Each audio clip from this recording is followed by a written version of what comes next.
13 kabanata.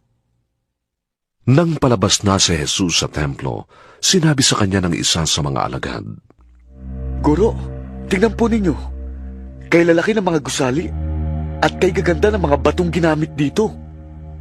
Sumagot si Jesus, Nakikita mo ba ang naglalakihang gusaling yan? Wala riyang matitirang magkapatong na bato. Ang lahat ay ikuguho. Habang nakaupo si Jesus sa bundok ng mga olibo, sa tapat ng templo, palihim siyang tinanong nina Pedro, Santiago, Juan at Andres. Kailan po ba mangyayari ang mga bagay na yun? At ano po ang palatandaan na malapit nang maganap yun? Sinabi sa kanila ni Jesus, Mag-ingat kayo upang huwag kayong malinlang ninuman. Maraming lilitaw at magpapanggap na sila ang Mesyas at ililigaw nila ang marami. Huwag kayong mababalisa kung makabalita kayo ng mga labanan at mga digmaan. Dapat mangyari ang mga yon, ngunit hindi pa yon ang wakas. Makikipagdigma ang mga bansa sa kapwa-bansa at ang mga kaharian sa kapwa-kaharian. Lilindol sa iba't ibang dako at magkakaroon ng taggutom. Ang mga ito'y pasimula pa lamang ng paghihirap na tulad ng nararanasan ng isang nanganganak. Mag-ingat kayo sapagkat kayo'y isasakdal sa mga hukuman at hahagupitin sa mga sinagoga. Dahil sa akin, iaharap kayo sa mga gobernador at mga hari upang kayo'y magpatotoo sa harapan nila. Dapat munang maipangaral sa lahat ng bansa ang magandang balita bago dumating ang wakas. Kapag kayo'y dinakip na nila at iniharap sa paglilitis, huwag kayong mababahala tungkol sa sasabihin ninyo. Sa oras na yon, sabihin ninyo ang dapat ninyong sabihin, sapagkat hindi kayo ang magsasalita, kundi ang Espiritu Santo na siyang magtuturo kung ano ang sasabihin ninyo. Ipapahamak ng kapatid ang kanyang kapatid upang ipapatay. Gayon din ang gagawin ng ama sa kanyang anak. Lalabanan ng mga anak ang kanilang mga magulang at ipapapatay. Kapupuotan kayo ng lahat dahil sa pagsunod ninyo sa akin. Ngunit ang manatiling tapat hanggang wakas ay maliligtas.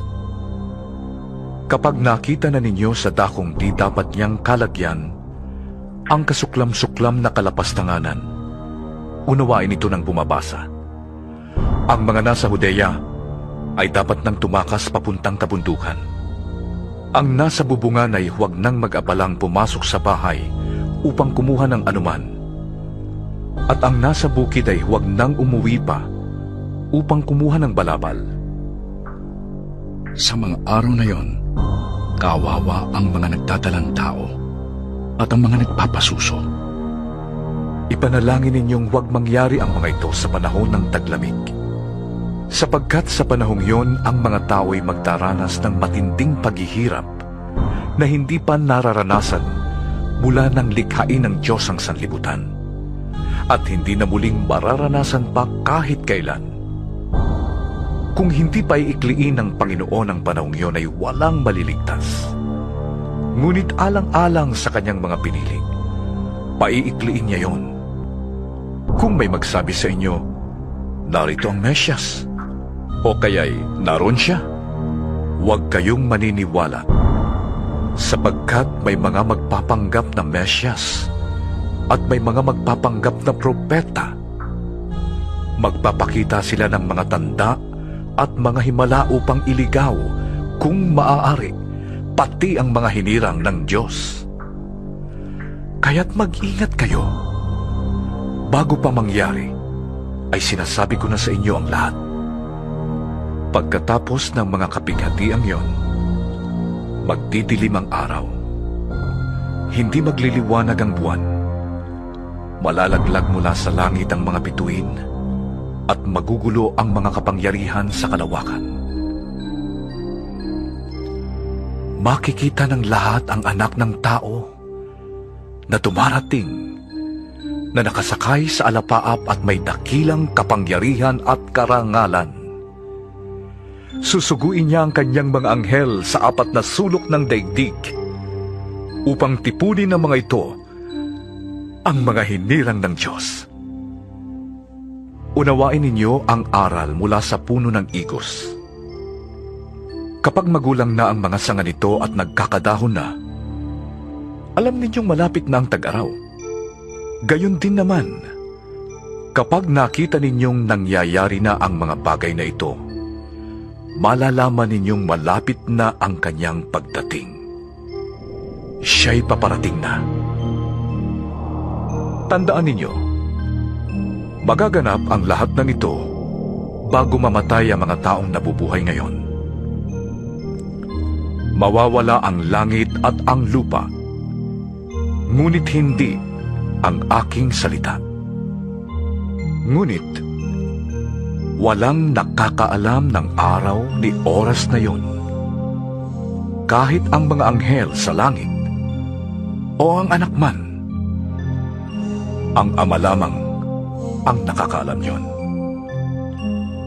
Magbantay kayo at maging handa, dahil hindi ninyo alam kung kailan ito mangyayari.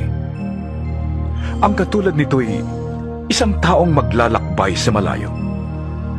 Iniwan niya ang kanyang tahanan sa pamamahala ng kanyang mga utusan. Binigyan niya ang bawat isa ng kanya-kanyang gawain at inutusan niya ang tanod na magbantay.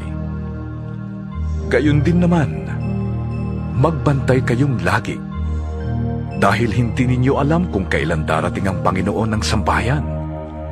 Maaring sa takip-silim, sa ating gabi, sa madaling araw, o kaya'y sa umaga. Baka siya'y biglang dumating at marat ng kayong natutulog. Ang sinasabi ko sa inyo'y sinasabi ko sa lahat. Maging handa kayo,